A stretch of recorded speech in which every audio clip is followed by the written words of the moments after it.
Hello and welcome to the Rising Coaches Podcast. I'm your host, Bryan Bender, and today's episode is brought to you in part by one of our favorite sponsors, Dr. Dish. Dr. Dish, by far the best shooting machine on the market. If you want a discount off a new machine, please mention Rising Coaches to save up to $300. For more information, visit drdishbasketball.com or visit one of their social media platforms at Dr. Dish B-Ball. Also, if you're not already a member and interested in joining the largest coaching tree in basketball, visit risingcoaches.com to sign up today. You'll build genuine relationships with other coaches, have access to amazing content that will allow you to develop your craft, expand your network, and see job opportunities on our member site that don't get posted anywhere else. For more information, please visit risingcoaches.com. Joining us today, all the way from CBS. No, I'm just kidding. From Harcum College, there he is, John Ball, the head coach of Harcum. How you doing today, sir? Doing great. Appreciate you inviting me onto the podcast here. Hey, I'm so excited to have you on. Tell us, first of all, how did you get that sweet sign behind you? So it's a little bit of my coaching history. I was a manager at Penn State. We played Michigan State at home on it was an afternoon game, and after doing all my managerial work and getting the video out and X, Y, and Z, all the cleaning up, I was walking out with Brian Daly and his wife at the time, and we looked up and that sign was up there. And I remember the picture. I think it was. I mean, Twitter must have been brand new back then. I remember a picture scrolling through of Michael Jordan, and he had a CBS Sports poster in his dorm room. So I ran up in the stands real quick, cut the zip ties, rolled it up, and walked out with it. And they never said anything. So I still have it 10 years later. Yep, that's awesome. Just wait till you get a wife. She may make you take that down. But until then, hey, as long as you want, have your own little dorm room. Good story. Good story. So you said you were a manager at Penn State. Walk us through your coaching background, and you just recently became a head coach. Talk us through your whole journey. Yeah, so wasn't good enough to play after high school, so went to Penn State Altoona in the Penn State system. Was going to do the 2x2 program there. Went through the first year like everybody else, was just going to be a normal college student. Kind of was at the end of my first year, a little lost, didn't really know what direction I wanted to do, go in my life. So I was playing pickup one day in the gym, and one of the guys there was talking about this manager thing, and I was like, oh, that sounds cool. Like, I love basketball. Like, I'll give it a shout. So he introduced me to the head coach at the time, Billy Clapper. And that following year, my sophomore year of college, I ended up being a manager for him. After that second year, I moved on to main campus. Coach DeChellis was still there at the time, and Coach Clapper was able to reach out to the guys up there. And me and another guy got in a car, about 45-minute drive, drove up there, met them, and they were gracious enough to say, hey, like, you can join us next year. A couple of months later, Coach DeChellis resigned and went to Navy, and then they hired Coach Chambers. So I was a little bit of limbo, but they did some, the classic manager tryouts. So I was able to do that. One of the first days of fall workouts, I got a call from an 814 number, and I was like, I probably should answer this. It was Ross Condon, the ops at the time. And he was like, hey, you free? And I was like, yep. He's like, come over to the gym. We're about to have workouts. So I went over there, went in there for the first day, and I was like, oh, yeah, this is what I want to do. This is what I want to do. So just jumped in head first from there. I remember it was like September or October. It was really, really early on in the season. I remember walking into Coach Condon's office and being like, hey, man, like, I'll stay up here over Thanksgiving, Christmas, whatever you guys need. Like, I was diving head first in, just trying to do everything I can. I jumped in the video room with Coach Adam Fisher at the time, and just was trying to learn Exos and Synergy. Was just at the infancy of it, and I don't know if you remember Dragonfly for film exchange. Just trying to learn all that stuff as quickly as possible.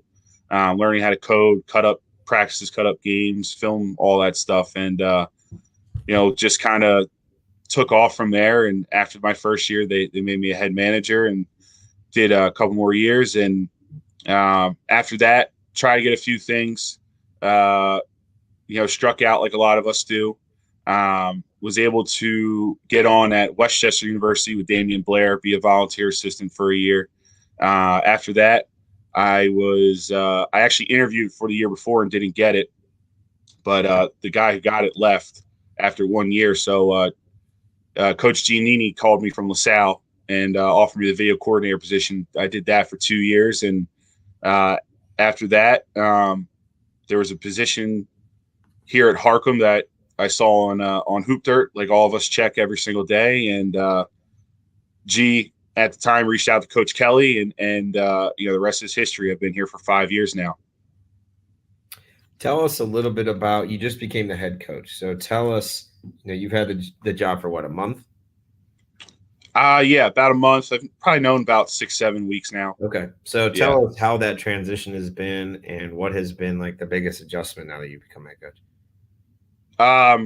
Oh man, the transition's been crazy. I had about a month before summer. We're so fortunate here at Harcum. Our administration's amazing. We're able to have summer classes and summer school and summer workouts and make sure the guys are all, getting ahead academically, which is so important at this level, as you know, is getting ahead of the game and not playing catch up on the back end.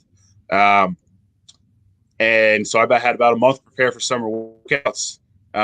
Get my guys' dorm room set up, just kind of do everything. I still had to get a couple guys into school. A couple of my international guys was waiting for their transcripts to be evaluated and their Duolingos and their TOEFLs and this, that, and the third. And so it was a lot going on at once. It's still whirlwind every single day, but it's great. It's pushing me to be better.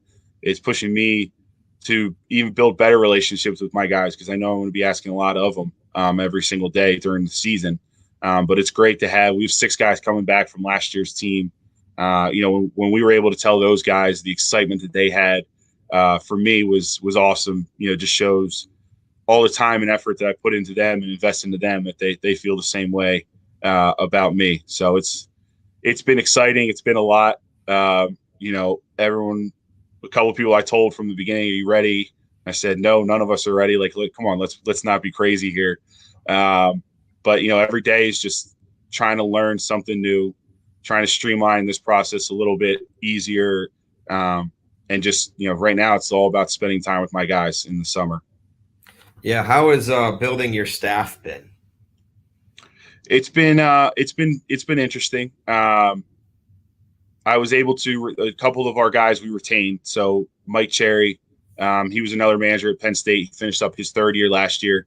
He's staying on. Coach CJ Scott, he's been here 7 or 8 years. He was the JV coach, the head coach at one point. He's staying on as well. So that continuity has been great. At this point, it's just trying to fill one last spot. I had a guy up last week. Going to have a guy up this week. I'm not rushing it. I don't feel like I need to rush it at this point. I feel like, it's summer. We know what we want to do. There's not so much going on where we need another guy here to wrangle the troops, so to speak, or, make sure they're on time for class and all that fun stuff. So I'm kind of taking my time with it and, just seeing what it comes across, my table, and just kind of moving from there. Yeah. Is there anything specific that you've kind of implemented here in your first couple months, more so off the basketball stuff? So having 2 retained assistants always helps with kind of knowing the identity, but you're obviously a different human being than the previous head coach. Even though you do a lot of things similar, you're also going to do things differently. What have you done from a culture standpoint to try and implement more John Ball into your program? Well, I'm very lucky in the sense that I'm not walking into a new world. I know all the guys here, know all the administration here. So that transition's actually been pretty solid, pretty easy. I did a lot of the class checks. I did a lot of the study halls. I did a lot of the grunt work, making sure guys are where they're supposed to be at all times, on time. So these guys knew not to really try and test that, because being on time is everything. You can't show up late. You just can't do it. It's unacceptable. So they've done a great job of buying into that and retaining that. from the previous, regime of being there on time. And then from once we're getting there, it's just working hard, working hard, working hard, working hard. Push yourselves, be better teammates, have energy and enthusiasm every time you walk into something that we're doing as a team, whether it's a lift, whether it's an on-court workout, whatever. Just, we don't need any sort of a belittling or anything like that of teammates if they mess up. None of us are perfect, and we're never going to be perfect. We could strive for perfection, but it doesn't mean we're ever going to, every single decision we make every day is going to be the right one. So just trying to get them to understand, hey man, like he made a mistake. In 10 minutes, you're going to make a mistake, and you got to be there for him. Like he needs to be there for you. So just trying to really get them get out of their own shell. I think, and I'm curious if you feel this way. A lot of these young guys, when they come in, they're so into their phones, and they're so just, they have their blinders on, and all they can really focus on is themselves. They don't really see anything outside of themselves. So I'm just trying to get them to really engage with each other and really just try and learn more about each other and support each other, and not worry about being so cool. And that's the thing that drives me crazy is being too cool. I can't stand it. Just come in and work. The coolest thing in the world is winning, plain and simple. The coolest thing in the world is winning. There's nothing better than that. And winning leads to scholarships, especially at our level, as you know. So I'm just trying to get them to buy into each other right now. That's definitely the biggest thing right now. Yeah, you might have to leave a coat rack in your locker room. It says, "Leave your cool jacket here." And just set it down right there, and have them leave the cool jacket. You say, "Leave your ego at the door," or whatever. Hey, you're gonna leave your cool jacket in the locker room. Exactly. Put it on when you're done. No, it's interesting to hear. Your values of what you're really looking for in terms of building a team and building the culture. What type of activities do you plan on doing, or team bonding things that you maybe can help with the tangible part of, it's one thing to say, hey, we don't want you to be cool. Hey, we want you to have each other's back. Yeah, you're about winning, but how have you, what do you have kind of in mind for the year, or things you've done in the past that have helped make that, transition for these young men to not be about themselves at the JUCO level? Right. Yeah. So when they came here, we had a nice little welcome barbecue. Phones away, have conversations, just talk to each other, get to know each other. Still trying to plan out things for the year. One of my guys keeps bugging me and giving me an elbow, saying, "Hey, coach, can we go paintballing?" I'm like, paintballing? Where's that one come up from? So, just trying to. There's different ideas. Luckily, we're in a major metropolitan area, so it gives a lot of it gives us a lot of opportunities. We could. An idea we threw around last year was doing escape room. Put them under pressure a little bit, have them figure it out and get out. We would obviously go in there with them and try and figure it out as a team together. So there's an opportunity right there, but just really and that's a good question. That's something I need to think about a little bit more of what activities can we look into to try and get these guys to spend time together, outside of the dorm room, outside the court, outside the calf, outside the weight room, and just figure out how to put the phones away and just have a conversation. Yeah, the ultimate goal, like as a leader, is usually to just be present. What happened, focus on your last minute and your next minute, and just try and be where your feet are. And we're so consumed by so many things, and we prioritize, and we were talking a little bit about this on Twitter, is like we prioritize the wrong things right now in our society. We prioritize popularity, likes, things like that come through the phone, instead of being present and making more time for people, which is our ultimate, job, especially in higher ed and in college coaching. So that's really unique. Just a couple ideas I could throw at you. So we do a family tree. They go through it. We got a little dry erase family tree that I have in my desk right here that we'll go through, and they talk about people in their family. And, they can make the tree however they want. It's not your traditional family tree because, sometimes they may be raised by different people, or, have different people in their lives that they consider family. Family, isn't necessarily always blood. It's people who have your back. And so we always talk about that, and we say that as one of our things when we break down our huddles. That would be one. Another one that we've really enjoyed is, it's basically free, is we do a karaoke night. So all the rookies, they got to sing. We'll get a little, Bluetooth speaker, and we'll do it on the stage. You'll find an auditorium somewhere on campus. We did this at App State, and we've kind of modified it, fit more of like our group, but they have to go and they have to sing in front of the team, and a winner will get a gift card to whatever, Applebee's or something. You got a lot more choices than I had in Mississippi. Applebee's probably the top notch one, but a fun little restaurant or something. They always enjoy that, and they're singing and dancing on the stage, and your coaches got to do it too. So whoever your rookie coaches that you hire, I mean, we got to implement them into the whole culture as well. I might have to do it too if I'm the rookie head coach. Yeah, technically you're new, but you're also the boss. I don't know if you want to humiliate yourself yet, but maybe you just get up there. And then what we always did is we gave out our, like our culture shirt or whatever. So, you it's changed a little bit over time, but, kind of stuck with the same thing the last couple of years for me. But my first year was all about the ships. It was winning a championship and getting a scholarship, were the two ultimate goals. How you did that was words that you were saying earlier, relationships. You have to battleship. You got to compete, taking ownership in your life, leadership, craftsmanship, getting better every single day. And that was kind of our bulk. And so we had a ship shirt, and it had the values on the back, and it just had Southwest with like a little ship. And then it kind of moved and gravitated towards something else. But we gave that, our coaches wore that when they went out. So they hadn't seen the shirt, and they kind of liked the shirt. And then we give it to them after, and everybody loves more gear. That's always everyone loves more gear. Nothing wrong with more gear. Everyone loves gear. Tell us a little bit about your junior college experience. So we get a lot of young coaches that listen to the podcast, and older coaches, and high school guys. There's a lot of different people have kind of tuned in, and got a lot of feedback lately on our podcast. But tell us a little bit about the junior college world. You've been in it for 5 years. You spent some time at a high major and a mid major, and so talk a little bit about that experience.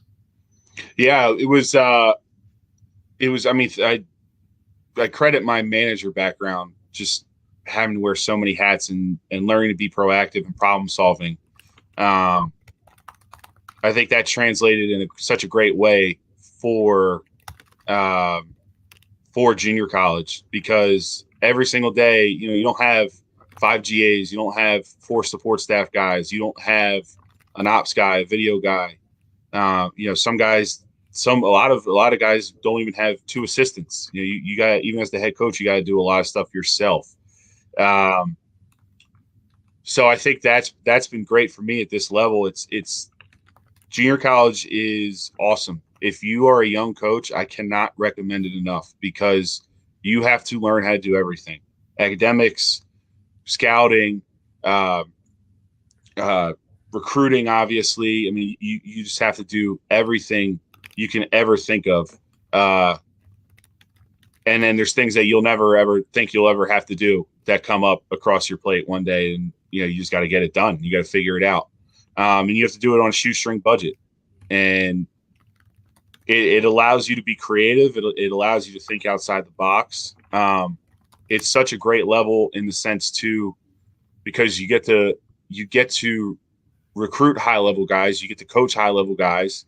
It's obviously has its own sense of tradition with which the tournament out at Hutch, which is one of the most incredible experiences you can ever have as a junior college coach, going out there and playing on that floor in front of 6, 7, 8,000 people, and 250 Division I coaches.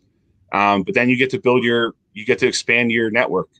If you got players and do a good job recruiting, you're gonna have a lot of coaches in your gym, and a lot of coaches in your gym means you expand your network, and you get to talk to a lot of different guys at a lot of different levels, and not just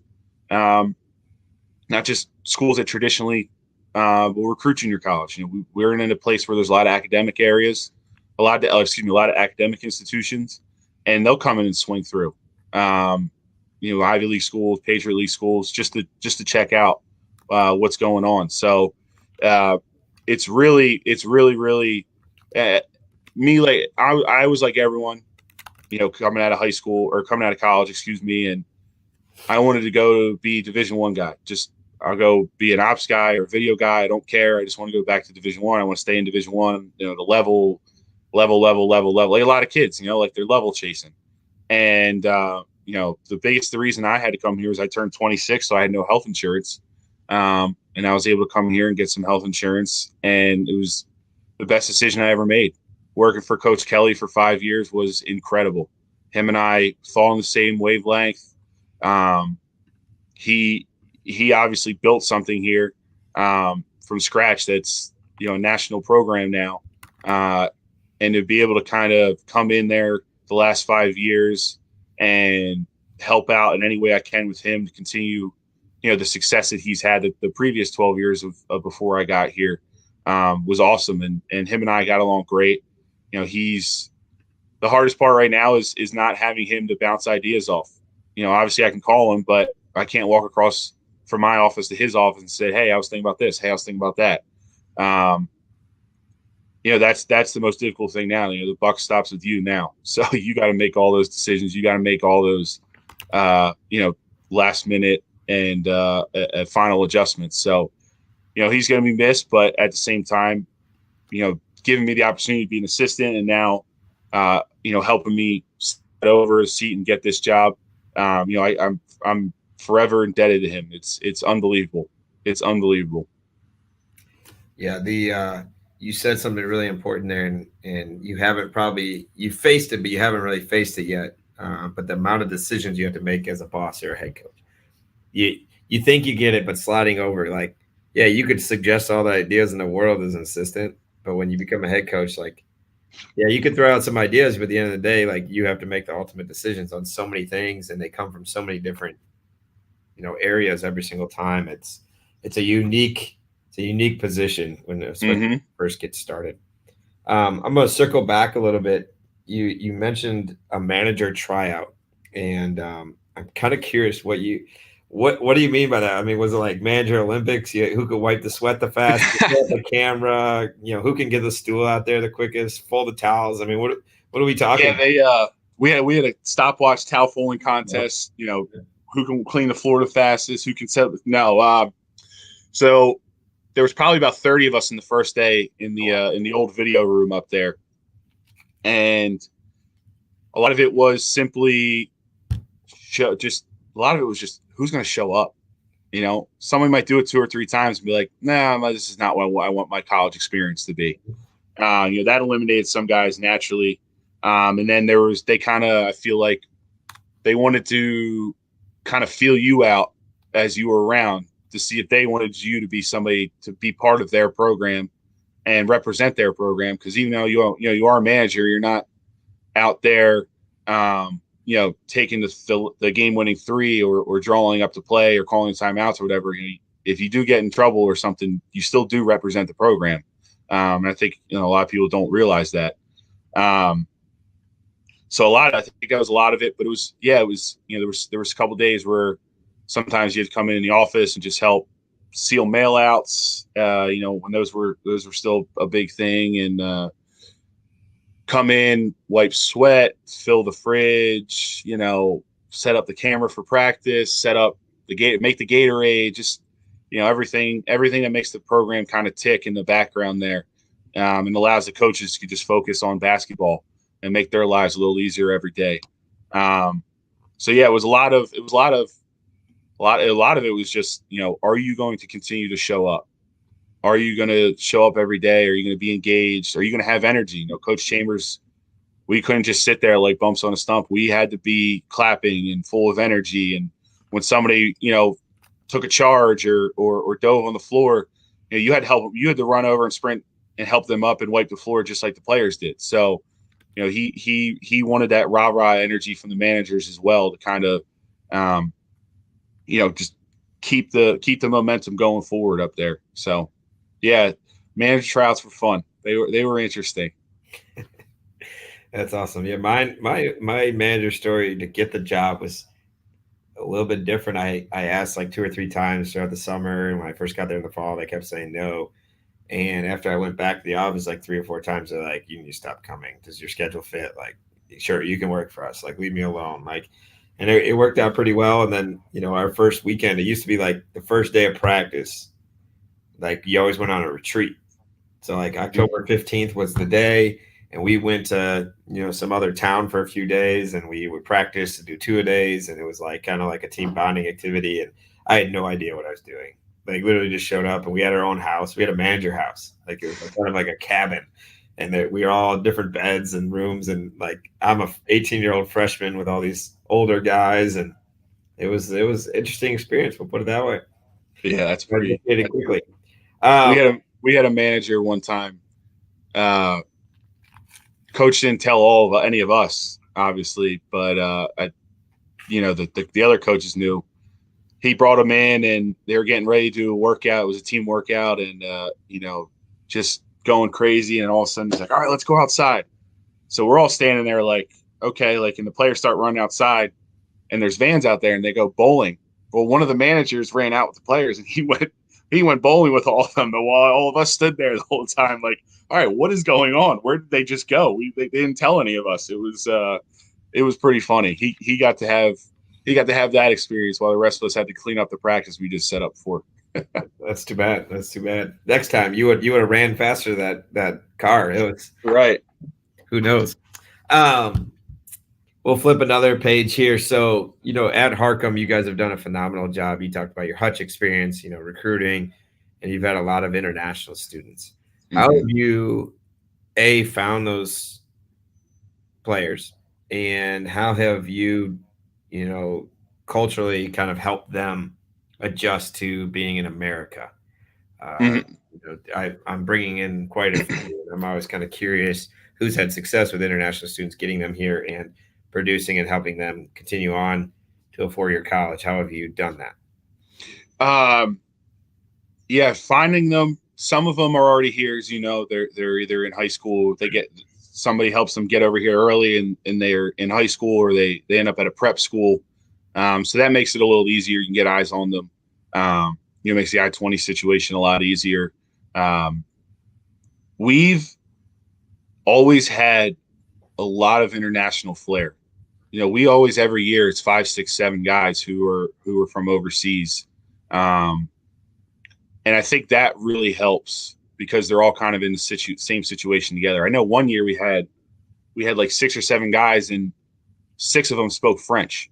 So they were able to just kind of speak to each other off the court and help each other with that. I think the other thing too is we're in a major metropolitan area. There's a lot of diversity. So, they don't feel so much like a fish out of the water. They can just walk to the street to Sunoco and get something to drink, or walk to Wawa and get some food if they late night, if they are still hungry and after the calf and whatnot. And I think that the biggest thing for those guys, because obviously they're a million miles from home, is just knowing that someone is there for them. It's can be definitely be a little scary. I couldn't imagine leaving. We had a young man from Cameroon, like, that grew up in a hut. Like, I couldn't imagine leaving that in a small village and then coming to Bryn Mawr and being 10 miles outside of Philadelphia. That's got to be the craziest culture shock in the world. So, having someone there to just make sure things go okay, even if it's just the little things, like, making sure they have sheets and pillows and towels and, like, just basic necessities. It's I think that stuff goes a long way with them. The international guys, too, we've had, like, they value the academic side too. Huge. They understand the doors that a degree opens, not just from here, but when they move on to their 4-year school. And I think that really, really helps them too. They kind of focus on school a lot, and we always get compliments from our teachers, like, oh, so-and-so has been great. So-and-so so engaging in class. So-and-so, he did great on his test, great on his paper. So we like the international guys too, because they're a lot less headache academically, which at this level is just another fun, exhausting piece of the puzzle every single day. Yeah, as far as finding guys, some of them, you get a text from a friend, hey, I saw this kid, or hey, I know this guy over in France or whatever. I gave him your number. He's going to reach out. Just I think it's all about connections and networking. If you're a good person to people, they're going to be a good person back to you. Like people don't help out not nice people in this business a lot of times. So just having good relationships, and relationships where it's not basketball too. How's your family doing? How's your mom doing? I heard she was sick, or I heard how's your dad, or just little things like that every single day. Finding out about their story. How did they get involved into all this stuff? If they're not a big time former player or whatnot. I think investing in other people just goes so long. It just goes such a far way. And in the end, they circle back and help you. I always feel like so.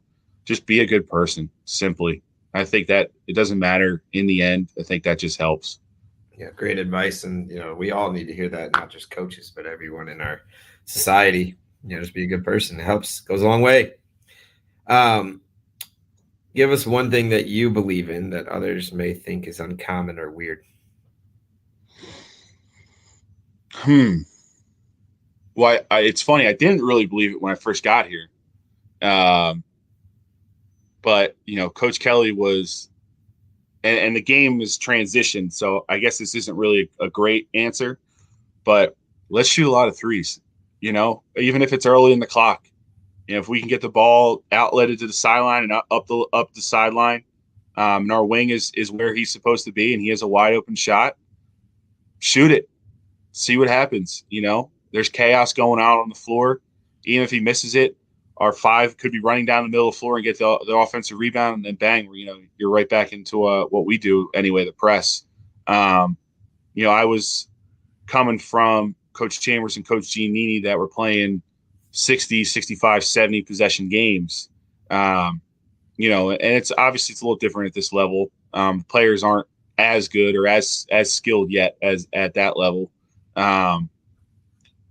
So that took me a while. That took me a little bit to adjust to. And then I was at the point where I'm yelling like Coach Kelly when someone doesn't shoot it, like, why are you passing it up?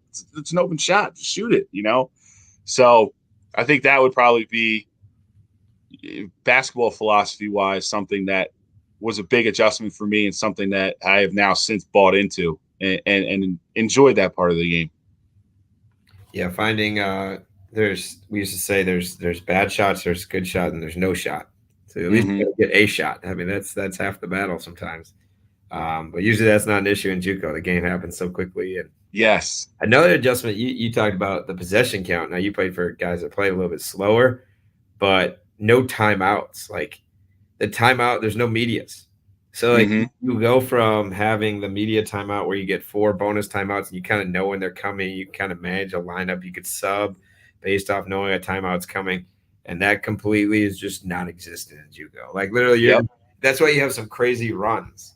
Like JUCO, there may be a run in D1, but the run in JUCO is like more detrimental in terms of trying to do all those types of things. So yeah, I mean, for example, last year, we want to play 90 to 100 possessions. That's what we want to play. We want to score over 100 points. We want to play really, really, really fast. And last year, Jeremy Shulman from Eastern Florida, they came up, and credit to those guys. We've asked them twice to come up, and they've come up twice. Can't say the same for a lot of other guys, but we're trying. And they had us down 30. They had us down 30 on our home court. We were embarrassed, but like you said, there's no media timeouts, so you can go 8, 9, 10 minutes of continuous, not continue, of continuous play. Basically, you get a couple subs here and there, but we were a little embarrassed. Our guys turned it up to another level, and I think they were a little tired. And we went on it was like a 30-2 run or something. We cut the game to 3 points. I think we ended up losing by 4 or 5, but it was just, there's no medias to catch your breath. Coach can burn a timeout, but it's a 30 or 75-second timeout. It's not a 2.5, 4 minute TV timeout, So it's definitely a unique aspect of our level, the lack of medias. And I know some people do medias, but it's what 13 or 14-7 or something like that. News to me. Yeah, that was a surprise at Hutch when we went out there. Like, oh, there's medias, and we're like, what are you talking about? We don't do medias. So, yeah, I mean that's another part of our strategy is just continue to wear them down over time because we don't have timeouts like the Division I level. We don't have commercials that we have to play. So, I mean, you work with CBS now, so you never know. You never know. That's I think. That's true. That's true. Anything else on your mind? Rising Coaches podcast. We, you're doing all those types of things. You're changing. You're a younger head coach. Anything that I should have asked you that I haven't? No, I don't think so. Just more really, really thankful for the opportunity. Thankful from the president to trust me, Coach Kelly to trust me with his baby. I mean, this is program 17 years old. It's literally, becoming an adult next year. And he grew it from its infancy to what it is now. So, the trust that he has placed in me with to continue what he's built, the trust that our president Doc has put in me, it's unbelievable. It fills me with a lot of confidence, but creates a little pressure too, which is good. Pressure creates diamonds. So, just really, really, really thankful for the opportunity. Thankful for you inviting me onto the podcast here. It's a wild world. Just trying to get everything in place right now. We were talking a little bit beforehand about we're still both looking for a couple player or two. It's a fun level that creates a lot of opportunities for these young men who, otherwise, unfortunately, probably wouldn't have any. So, just can't take it for granted every single day. Just got to attack it every single day. That's the goal right now. So, excited. Well, keep winning the day, man. Keep doing big things. Keep being a good person. There we go. And appreciate your time today and coming on. Thank you. Appreciate you having me on.